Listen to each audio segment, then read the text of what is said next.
Connected by purpose, driven by passion. This is Children's Healthcare Canada's Spark Live webinar series.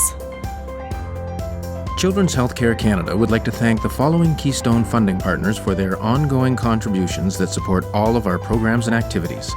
The Stollery Children's Hospital Foundation, BC Children's Hospital Foundation, the Children's Hospital at London Health Sciences Centre, the Alberta Children's Hospital Foundation, the Children's Hospital of Eastern Ontario, and Holland Bloorview Kids Rehabilitation Hospital.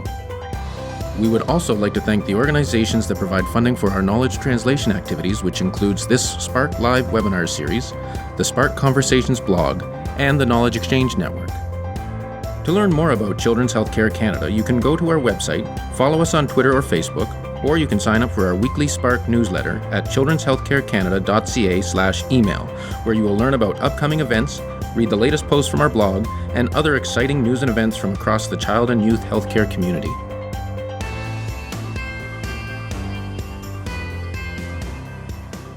Hello everyone, and welcome to Children's Healthcare Canada's Spark Live webinar series. I'm Doug Maynard, your host for the next hour or so, and Spark Live is where we gather each Wednesday to showcase excellence and innovation from across the child and youth healthcare community, with our goal, as always, to spark conversation, ideas, and action.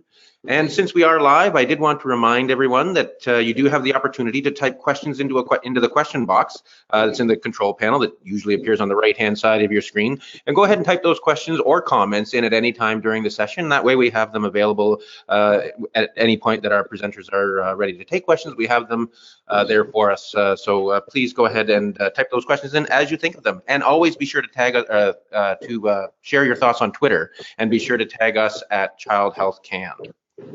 All right, so this is also the time of year where we often start thinking about the Children's Healthcare Canada Annual Conference, this year being held in Ottawa on December 8th to 10th. Registration is open, has been open for a while, and the program's online at conference.childrenshealthcarecanada.com, so you can go there and find all the information about the program, registration, hotel accommodations, etc. So hopefully we'll see lots of you there. And I did also want to thank Mallinckrodt Pharmaceuticals, who is supporting this short series of webinars that we're doing related to implementation of clinical systems, clinical interventions, and devices. Mallinckrodt has been a supporter of Children's Healthcare Canada for many years, supporting our work in patient safety, quality improvement, family engagement. They were interested in supporting some webinars that focused on the challenge of implementing change in a multidisciplinary environment. And in this case, we're talking, a couple weeks ago, we talked about the implementation of a new approach to monitoring in the neonatal environment. Today, we're talking about the implementation of clinical systems, and Mallinckrodt will be once again joining us at our upcoming annual conference in Ottawa and hosting a breakfast session where they'll be talking about successful and unsuccessful equipment introductions, and they'll be looking at the perspective of administrators, the patient safety perspective, and departmental perspectives, and who should be included in the assessment team and team engagement strategies when implementing new devices in the clinical setting. So hopefully we'll see lots of you at the conference, and if you do come to that conference, be sure to visit our friends at Mallinckrodt while you're there. All right, so today we're going to be talking about implementing clinical systems and some lessons learned, as I just mentioned. And today we have two presenters from the Hospital for Sick Children in Toronto. Joining us is Helen Edwards, who's the Chief Nursing Informatics Officer at Sick Kids. Helen's responsible for leading programs, initiatives that are focused on identifying, evaluating, procuring, implementing, and optimizing large-scale informatics and technology solutions. And joining Helen is Dr. Kareem Jessa, who's a staff emergency physician and is also the Chief Medical Information Officer at Sick Kids. So it's my pleasure to hand the virtual podium over to Helen and Dr. Kareem Jessa to talk about their experience in implementing the EPIC electronic medical record. Over to you guys. Good morning, everyone. We're really happy to be here. This is Helen. And this is Kareem. Nice to be here. So what we're going to cover today, we'll give a little background about what our project was about to implement EPIC, to talk a bit about our journey to even how we got and why we selected EPIC, some of what guided us and how we share an instance, the functionality that we went with, the governance structure and the roles that were crucial to the project, talk about our implementation, what was successful, what we wish we had done right the first time, and then we'll wrap up and of course be happy to take your questions. Historically, we actually were live with an electronic system at SickKids dating back to 92, 93. We were started with ADT and even some online order entry. But starting that early, we're really a best of breed kind of organization with, you can see there, in excess of 100 different systems or databases. Things were highly fragmented. We still had a lot of paper. Mostly our ambulatory areas were pretty paper-based. Families had very limited access to their health information, and none of that would have been online. And we really were not practicing at a standard from an industry perspective that we wanted to be at. What that meant was that it was challenging for our clinicians to put together information to get a full picture of the patient. Patients and families had to repeat their stories so many times that they were having poor experiences. We certainly had our share of medication errors and other risks from a safety perspective that we were realizing. Quite expensive for all the paper that we're printing out, transcription, the number of interfaces we had was a bit staggering. Pretty hard to look at metrics when we didn't have any consolidation between our systems, and research was not very nicely supported because of the number of different systems that our research staff would need to look at to try to get information on the patients. So what we decided, and we had heard our clinicians and our administrators as well talk about this for years and years and years, and so our leadership actually said maybe it's time we looked at a new hospital information system. And this would really be a fully integrated system that would support high quality and safe and efficient care. And we really wanted to have an integrated and a coordinated experience for patients and families along the full continuum. We didn't want either our patients or providers to have to jump into multiple systems to be able to find information, because, even though, patients are, there's only one patient, and we're not going to chart their, their heart foundation, their heart systems or the cardiac systems in a certain area, and then have them going to the emergency department and chart their emergency visit in a different area. This would hopefully lead us to a more efficient management of information for care planning and population health, and then ultimately research as a tertiary care pediatric organization where research is a big mandate for us.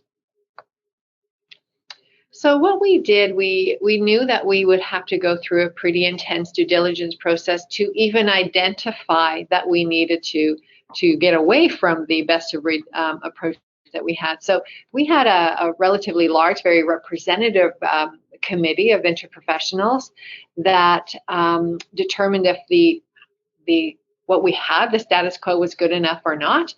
That was all started in September of 2014, so we are going back a few years now. It included presentations from different vendors that could sell in Canada, site visits to organizations that were well established with a specific solution in a pediatric context.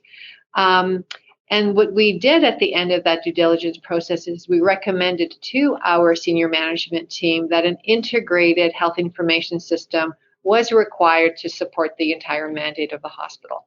We went through an intense RFP process, and as you all probably know, Epic was our successful vendor.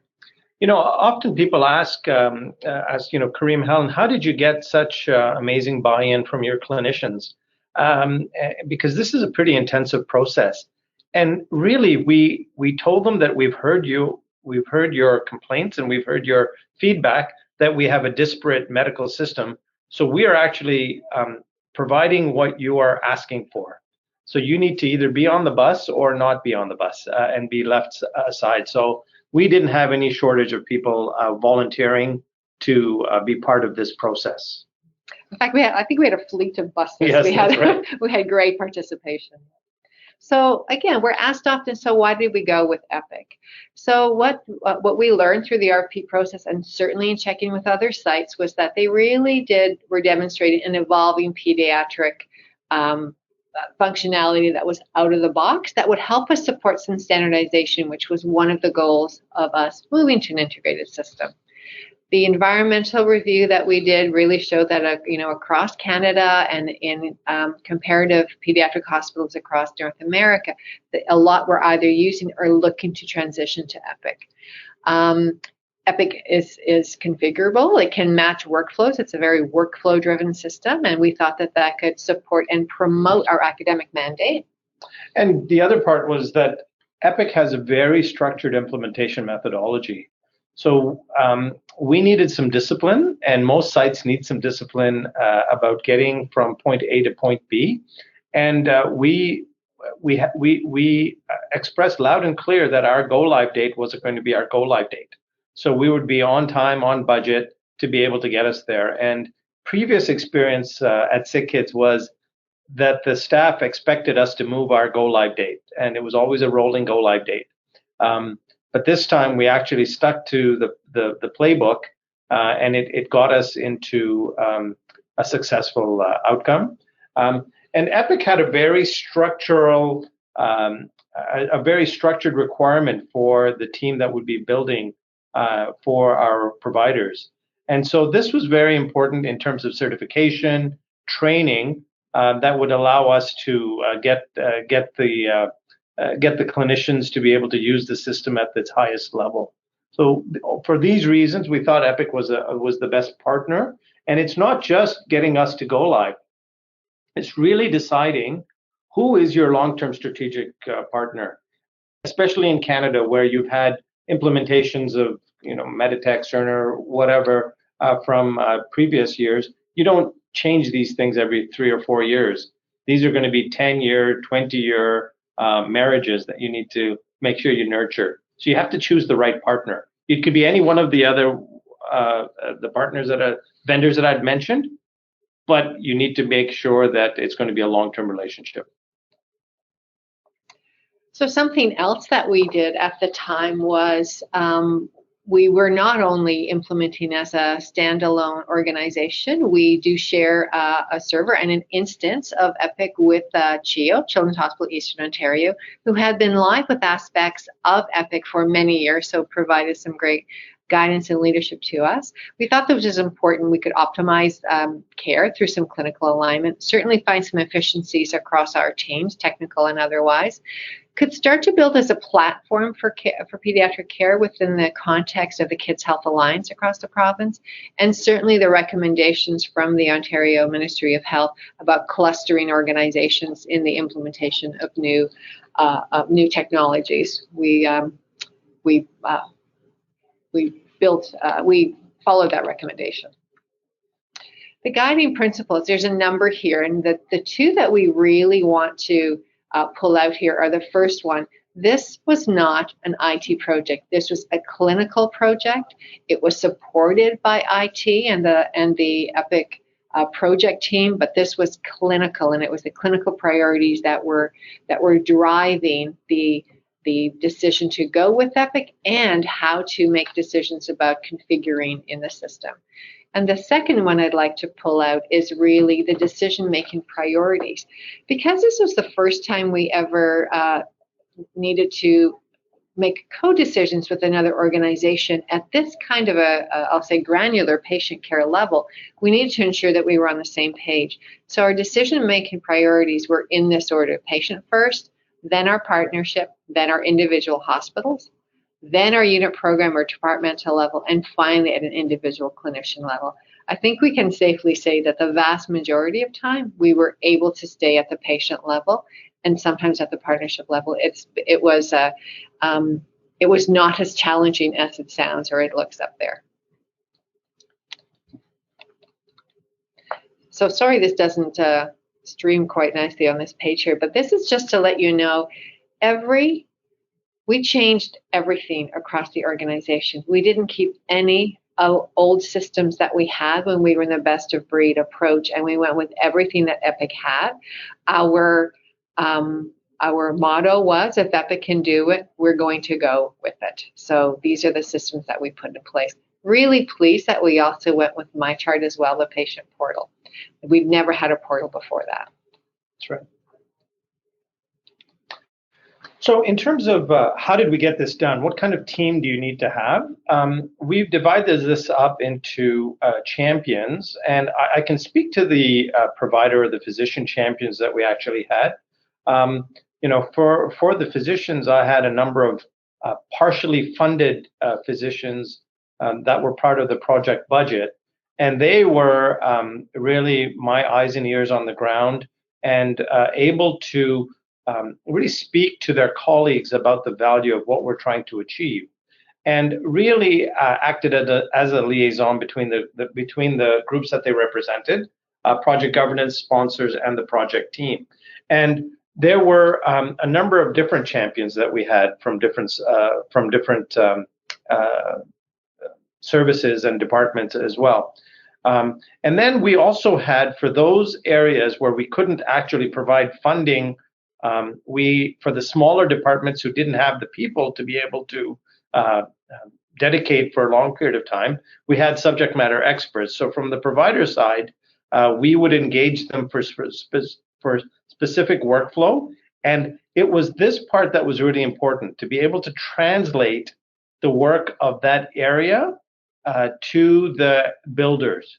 So if you didn't have that clinical team, whether it was a nurse practitioner, it was going to be really difficult, because the analysts may not be clinicians. In some areas they may be, but most of the time they're programmers or they're other people who don't know processes and workflows in your area. And that would be the job of the subject matter experts. And they worked with us in workflow and system build sessions as well. Helen can speak to the readiness owners from the operational side. Mm-hmm. Just touch a little bit more on champions first. So in addition to the physician and provider champions, we really needed to make sure we had representation from big areas like lab and pharmacy, professional services, nursing, safety and risk, all that. Readiness owners were basically the clinical managers and other managers, so non-clinical, but maybe corporate managers from across the organization whose staff were going to be impacted by Epic. Their responsibilities were right from the start to ensure that they put a system in place that their staff could attend the decision-making sessions on how to configure the screens that they would be using, but then also ensure that they could attend training, that they had their go-live schedule in place, that they were staffing appropriately, and that after go-live that their staff were actually using Epic to its fullest and really following the new workflows as they had been built. Subject matter experts, I think how Kareem spoke to them from a physician perspective was really the same with every other discipline. They represented their practice at a larger table to ensure that Epic would reflect what it is that they do. And I have to say, one of the benefits of doing an enterprise-wide implementation was at some tables, this was the first time that you had providers or nurses, I can speak from the provider side, actually sitting at the same table. And they've been at sick kids for 15, 20 years. Oh, you're Dr. Smith. Oh, I didn't know that. I'm somebody from anesthesia. And so this really spoke to the team approach that we had to get to. We weren't working in our silos. So we tried to break down those silos as much as possible. So this is, yes, a little bit of an eye chart, and it is just to give you a brief illustration that our governance structure for the project was based on the bottom line. There's really foundational things in any organization.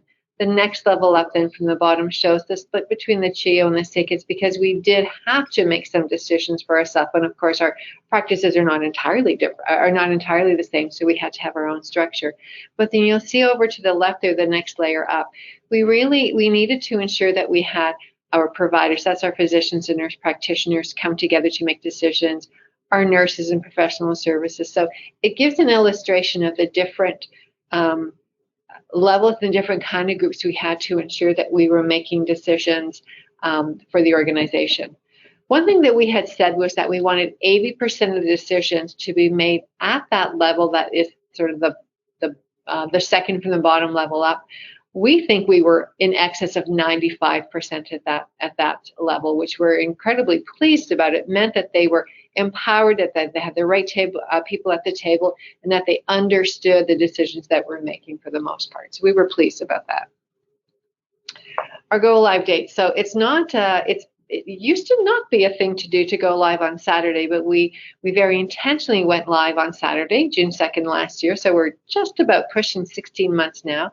And that, of course, was for every area that's in operation on a weekend. We did that intentionally. It would allow the hospital to focus on those areas on the weekend, and then give us another opportunity on the Monday to have almost like a second go live for ambulatory areas and their ramp up in the operating room and other areas that wouldn't have been open on the weekend. So our key success factors was to really make sure that this was not IT driven. This was really, we needed visible executive leadership. So right from the CEO to the exec VPs and the VPs, we made sure that this was a number one agenda, and it kept getting number one agenda on various senior leadership meetings as we got closer to go live. We had clinical and operational engagement and readiness. So we talked about the readiness owners as well. We actually focused and hired somebody explicitly for change management activities. Now, what does that mean? So we created cue cards with clinicians to say, what would a day in the life of a nurse look like? What would the day in the life of a social worker look like, or somebody from the pharmacy or lab look like? And saying, you do things a certain way now before Epic, and now after Epic, you'll be able to do it in a certain way. And we had pictures set up and formal playbook created as we went closer to go live that people could have to use as a reference manual. And that was very, very important. We hadn't done that before. We had tried to, it was more understood as a part of the implementation that change management would just occur. But as we're all learning, change management is actually a science and an art to be able to do this. And then around the implementation activities, we tried to adjust the clinical activity, and we'll actually talk about that in the next slide. We had a motto for training that said you can't, without any training, you can't get access to the system, because we wanted people to be able to provide safe care. And then we'll talk about the visible go live support in our next slide as well. I'll just touch on a little bit more on the clinical operational engagement and readiness. Of course, our clinical managers were very engaged in the entire process, often involved right at the decision-making level, along with the frontline staff. But they also had a real need to understand what was it going to look like leading up to go live, what would the training look like, how would they need to adjust their staffing, what would they need to do in terms of who needed to be around during the first bits of go live. So they were also really interested in what's go live going to look like and how do I need to prepare myself and my teams for that.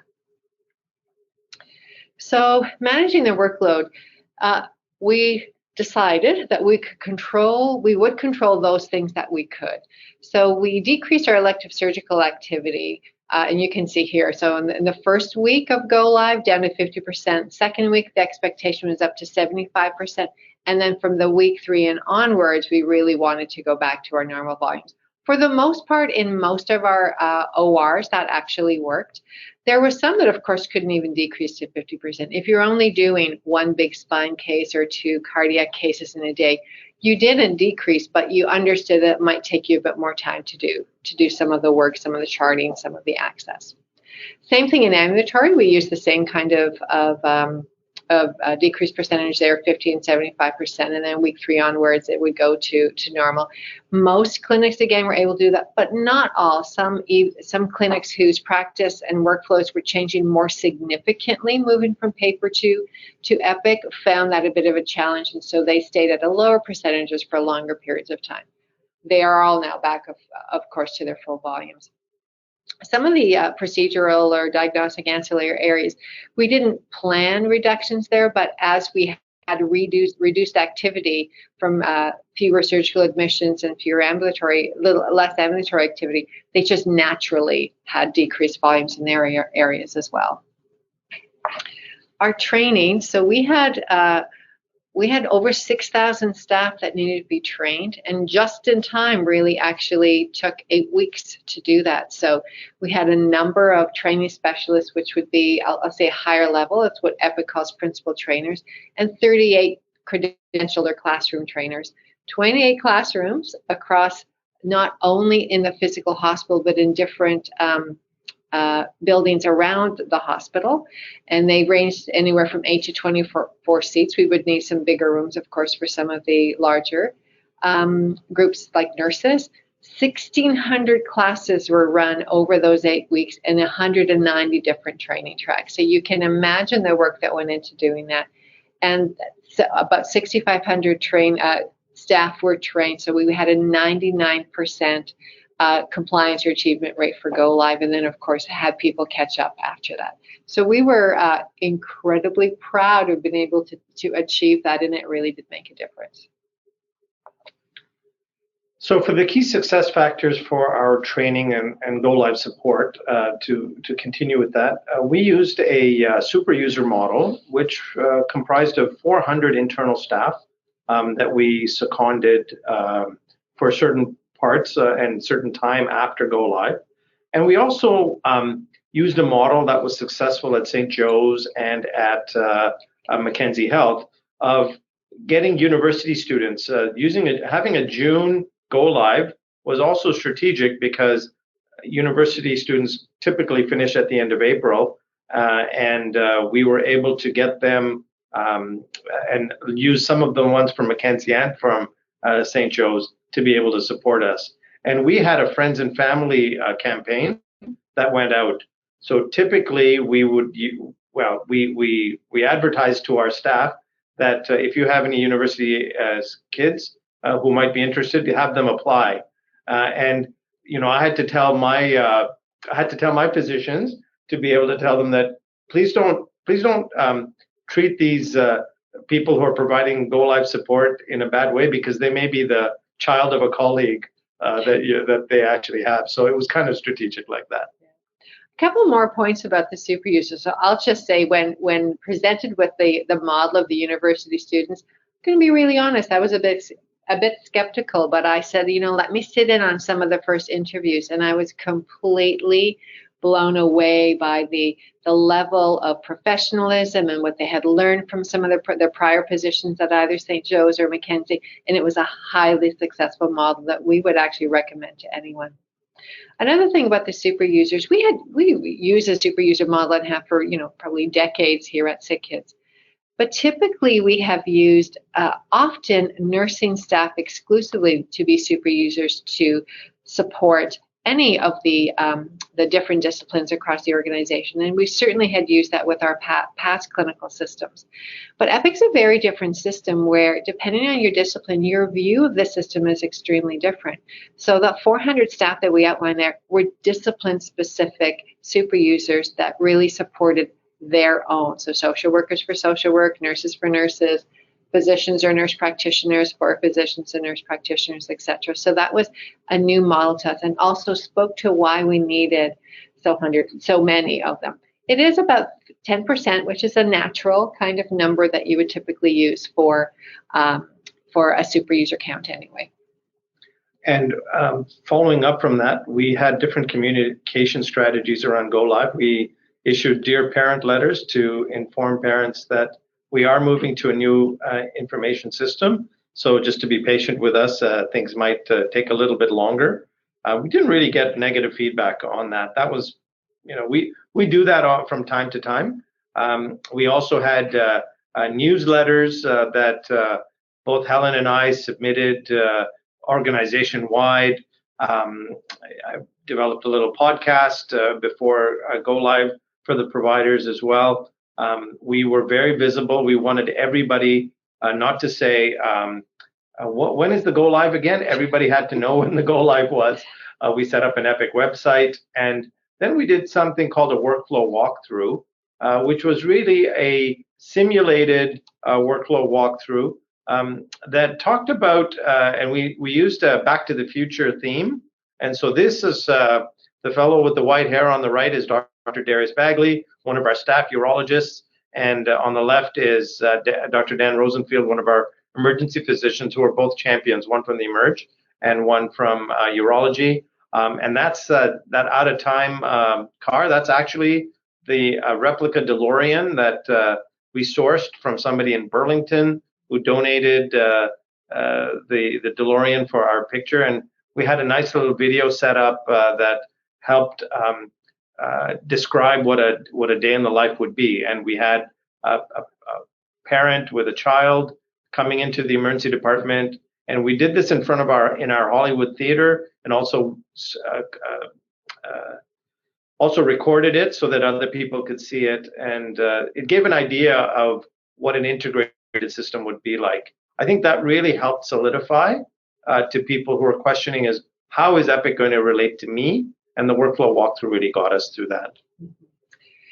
And we could not have done all of those communications without a full-time communication specialist that we had on the Epic team from shortly after we actually initiated the project till several months, actually till the end of 2018, when we had already been live for 6 months, and it was crucial to have that position.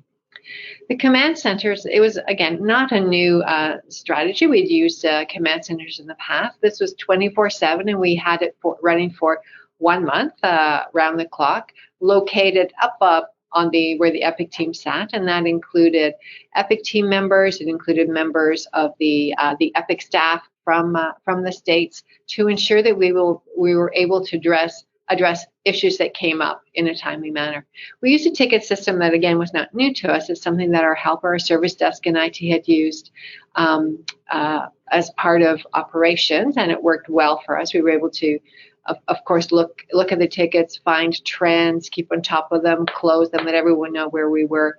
And the command center allowed us to immediately triage, because we had every single aspect of Epic represented in the command center. So some of the things we wish we had done a little better.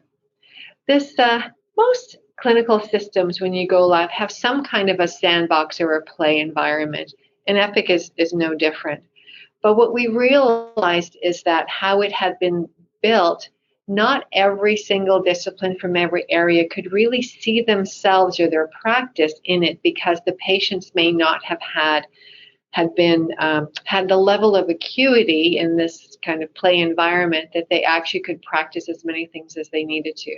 So we wish that we had identified earlier on that we needed to build that sandbox a little more robustly for some of the more acutely ill patients and areas in the organization. The dress rehearsals. Yeah, so ideally people would want to see right in their workflows what Epic was going to mean for them. The workflow walkthrough helped, but there were actually more questions. Ideally, we would have had the system built ahead of time and had time for people to go in and do the dress rehearsals. I think what happened was, as we tried to do this, people just got more anxious with the dress rehearsals, and it was causing unnecessary anxiety for people. So we did some tabletop exercises where we actually did Excel spreadsheets where people would say, well, I'm going to order a colonoscopy. Okay, well, how do I do that? Who does that? Who sees that colonoscopy? How does a patient actually get notified of that colonoscopy? Who orders the prep? So it's actually very, very granular that we needed to do that. And we did that through tabletop exercises and some superficial dress rehearsals, yeah, I imagine. Very focused in those areas where we knew some of the change to their workflows would have a high impact and, in fact, potentially some safety risks. So we really focus those dress rehearsals in those areas. Yeah, and if we go back just a little bit, and part of the one of the things that we should mention is we actually identified some high impact workflows, some high risk workflows that the operational owners actually had to surface. And we made sure that we could address some of those. So some of those would be patient transfer, patient movement from ICU to the ward, from the ward to the OR, emergency to OR to the ward or to the ICU. So these high impact workflows, we had to make sure that we really had a good idea of what those were. And then the other lessons learned was really every day is a go live for the first few weeks, because you had people who were coming back from maternity leave or who are part-time or people who do shift work. And so we had to make sure that we were able to provide the support, which we did actually provide the support. And then for those people who may have been on sabbatical, we tried to make sure that we knew about them ahead of time so that we could get them in for training as well. So as is quite common when you implement a significant change, and this was certainly a significant change, ahead of time you think you anticipate every new practice or process or whatever, workflow, you think you've adjusted for it, but you're going to find that much is revealed in the first few days of go live. So what we were not prepared for the magnitude of what would be revealed, and then felt that we were having to react. So what we would have done differently was anticipate better which areas would struggle the most with the transformation that they were undergoing, and actually have identified ahead of time SWAT teams to really parachute into place to help deal with what was going on. We put those teams together, but if we had anticipated a little better, I think we would have been more prepared. Yeah, and an example of this would be something in a shared patient care model, where you've got a physician, you've got a nurse, you've got an administrator or a clerk. It's especially in the ambulatory areas, it's the simple process as if we use that colonoscopy example on paper, you could get a nurse or somebody else to tick off a box and put orders in, and then present that paper to a provider to be able to just sign off, and then the procedure might get done. In Epic or in any information system, you need somebody entering that order in the electronic system. So we had some issues with people feeling, well, I used to do that job before. I used to order the prep for that patient. Now, does that mean that my job is at risk now that I won't be doing it? And the provider would say, well, somebody else was doing that. Now I have to do that. So why am I doing this?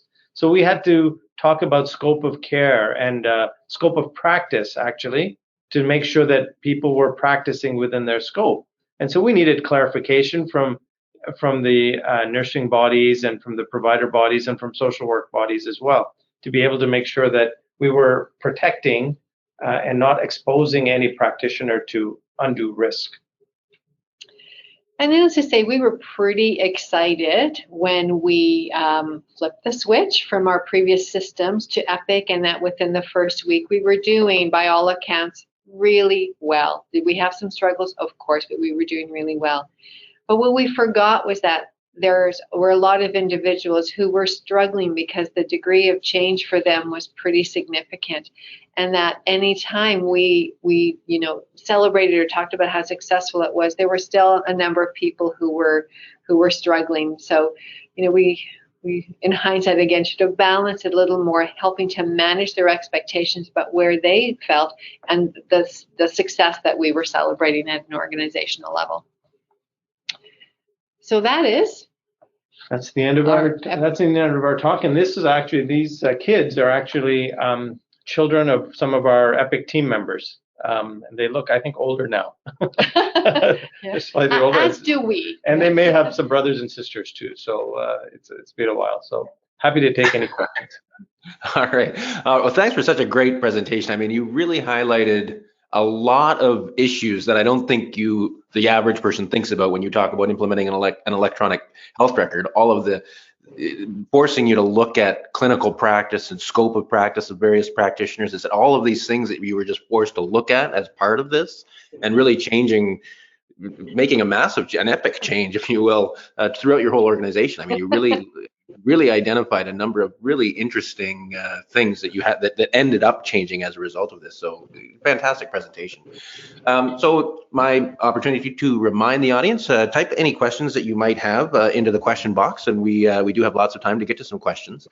One of the first things that came to mind right early on in your presentation was you talked about this being a clinical implementation that involved IT as opposed to an IT implementation that was being forced upon the clinical environment.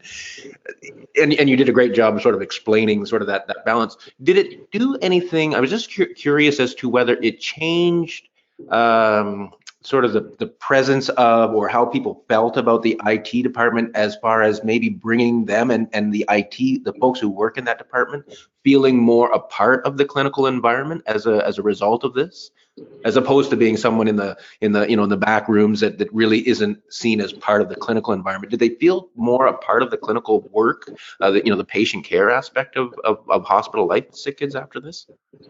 I would say, yeah, short answer, absolutely, and for a couple of different reasons. So our EPIC project team, including all of those that were analysts and training specialists and the technical people, was about 125 people.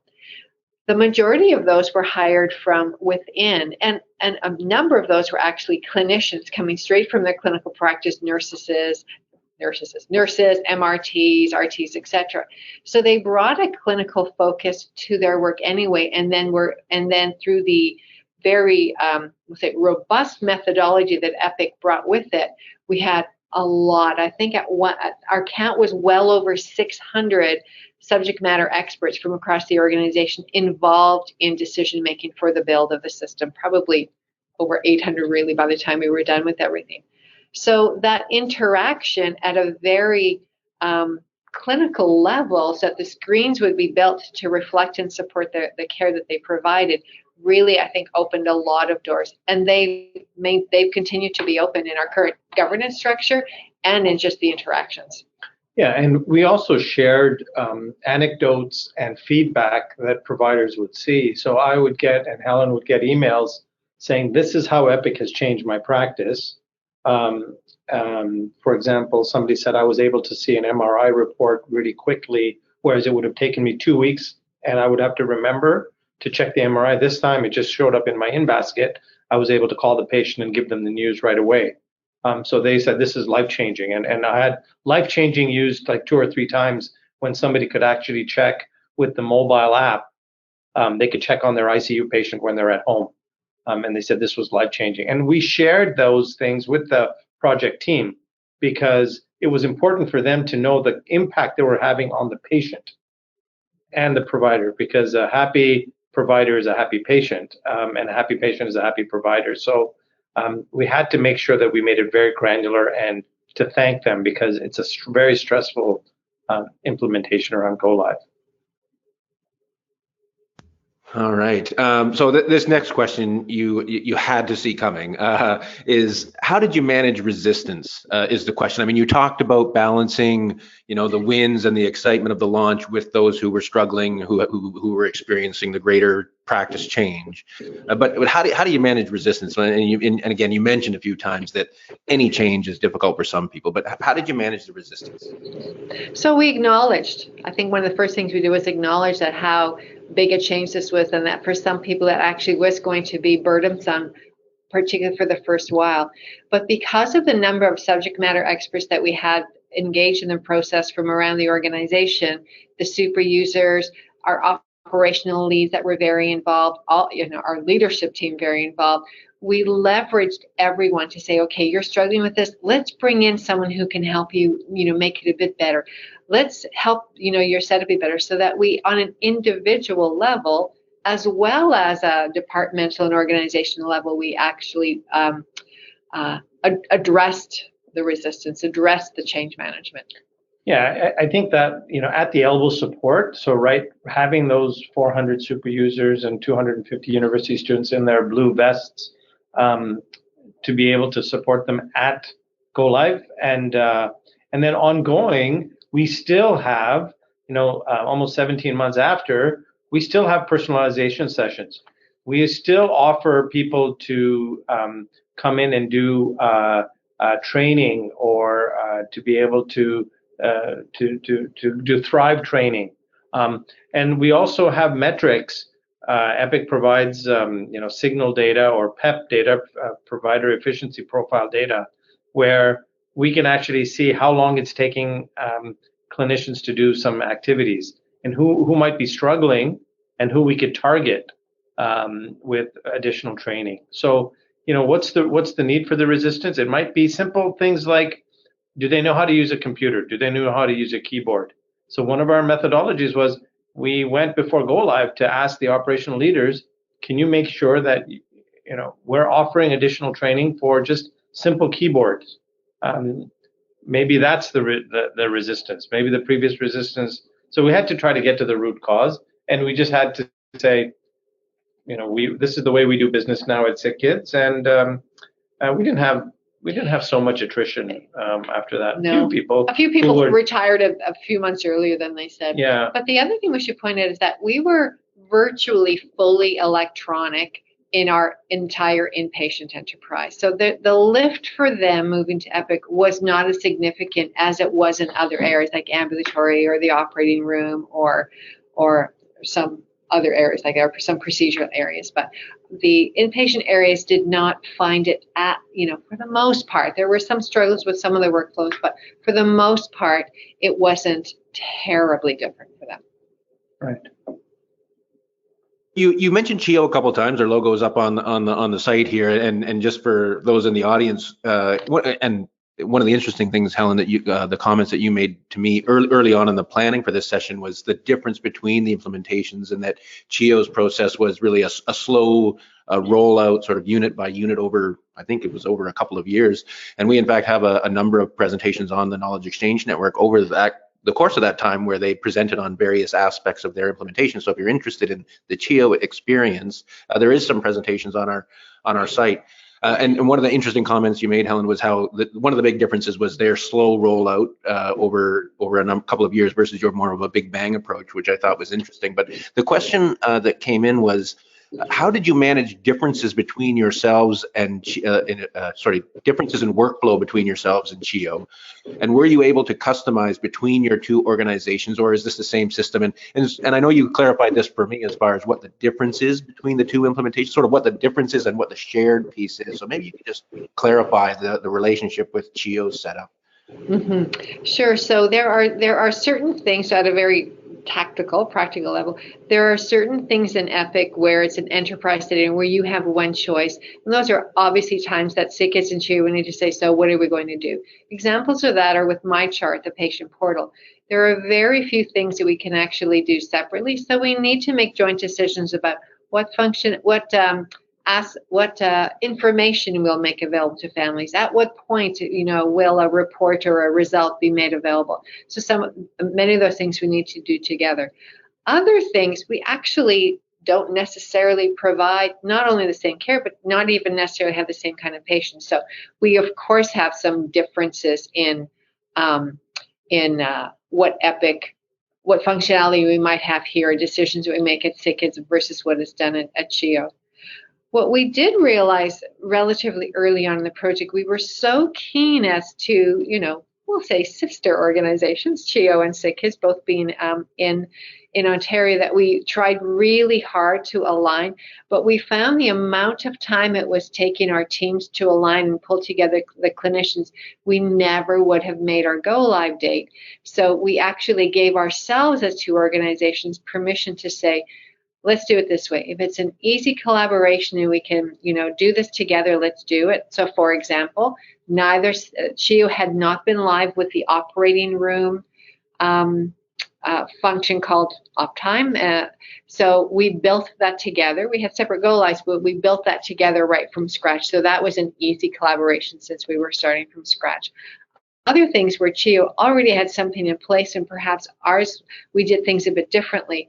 We couldn't always spend the time to make the change or try to re-examine the processes and practices, and we just sort of did our own thing. Right.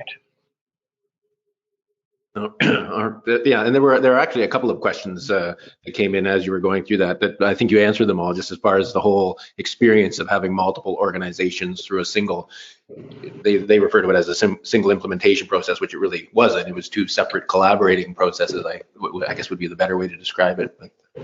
Now they did that. CHEO did have a go live the same day we did, although they had been live with ambulatory and ADT and MyChart and other the ED function ahead of us. So they were, great, as we say, they were great advisors to us. But on the day that we went live, June 2nd, they also went live with some functionality as well. That's right.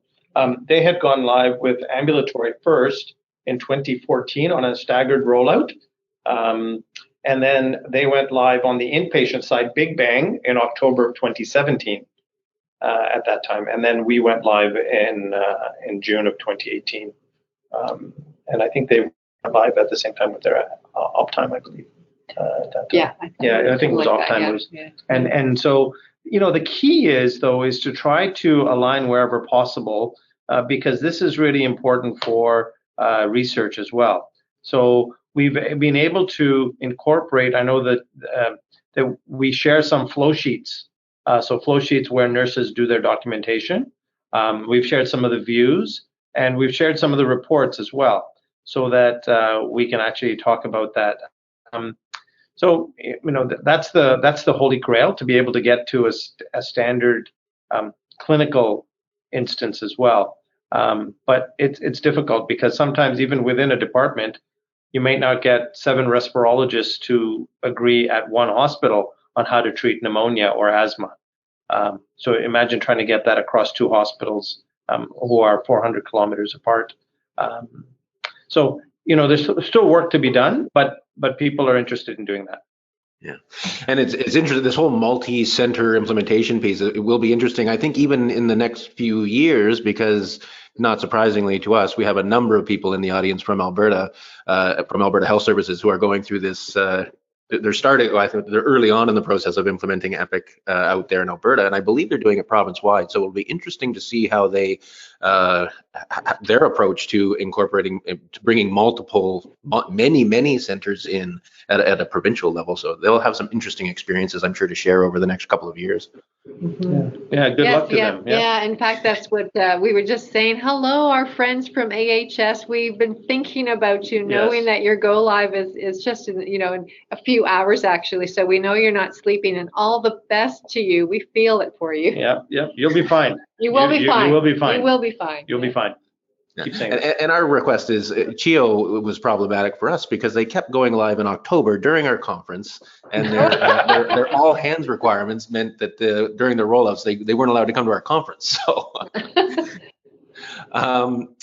so the next question is asking about sort of any aspects of Epic that you've implemented or deployed that are bilingual, like, so for example, MyChart or anything like that. Do you have any multilingual sort of deployments of any aspect of Epic? So not on the staff side, but we are able to provide, oh my gosh, I'm going to see if I remember this. I think we're able to provide something called an after visit summary in French, and that certainly was a request that came primarily from CHEO, of course, being in Ottawa. They have a bigger French population than we do here in Toronto, but I believe that is one thing. Yeah. Question about access to the recording of this session. We did record this session, or we are in the process of recording it, so it will be made available afterwards. So I think we are just about out of questions. If there are any sort of last minute questions that people are frantically typing into the question box, I'm sure we could get to them if you type them in the next few seconds. But while you're doing that, I just wanted to just give our presenters an opportunity for any closing comments or key messages you'd like to leave the audience with before we wrap up. And it looks like there aren't any other questions, so maybe we will just go straight to that. Anything you'd like to leave the audience with before we close out? I think a question that we are asked rather frequently is, would we do Big Bang again? And why did we choose Big Bang? So we chose Big Bang for a couple of, two primary reasons, but a lot of little reasons. Was it hard? Of course it was hard, but everyone was going through the same thing at the same time, so everyone could feel new at the same time. We could put one model of support in for a period of time, and it's like rip off that Band-Aid, hold a little pressure dressing on for a little while, and then just we're all in this together. The other thing was, we knew we wanted to move to an integrated system because of all the benefits. So if you do something on a staggered approach, first off, you have to build too many interfaces, which still doesn't help with your costing and the work effort to do that. But you don't realize the benefits of an integrated system until you're working in an integrated system. So we felt we wanted to achieve that as soon as we could. Yeah, and the only other parting thing would be is try to get as much of the clinical folks and the operational folks together to make joint decision making. be open to different advice. We don't have all the answers, and they're in a room of, in a great organization that we have, there are a lot of smart people. So it was very important for us to tap on those smart people. Mm-hmm. And a lot of people came out of the woodwork and now are stars and champions for us. And even though we had separate groups, as you saw in that very like kind of eye charty kind of picture we showed of, nursing separate and all that, their favorite meetings was when we brought them all together. And they could really hear what each other was doing and how they were all in this together. So we actually, towards the end, the last several months, we did more of joint meetings than even separate meetings. Thanks again for a great presentation. I mean, I'm always amazed when I spoke with the CHIO folks over the years and you guys, just hearing how it changes practice and culture and really pulls things out of the shadows in the organization. Just the process of going through what seems like a very data-focused, health record sort of, approach, but it really.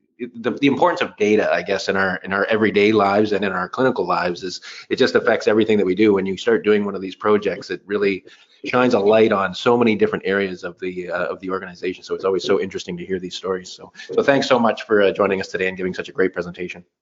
Our pleasure. All right, thank you very much. Thank you. All right. So as most of you know, we do our webinars every Wednesday at 11 a.m. Eastern time. And when you do get to watch live, of course, you get to add your questions and comments to the discussion. But when you don't watch live, as I mentioned earlier, we did record these sessions and we make them available after the fact on the Knowledge Exchange Network at KEN, that's KEN.childrenshealthcarecanada.ca. Next week on November 6th, we will be joined by our friends from ChildBright.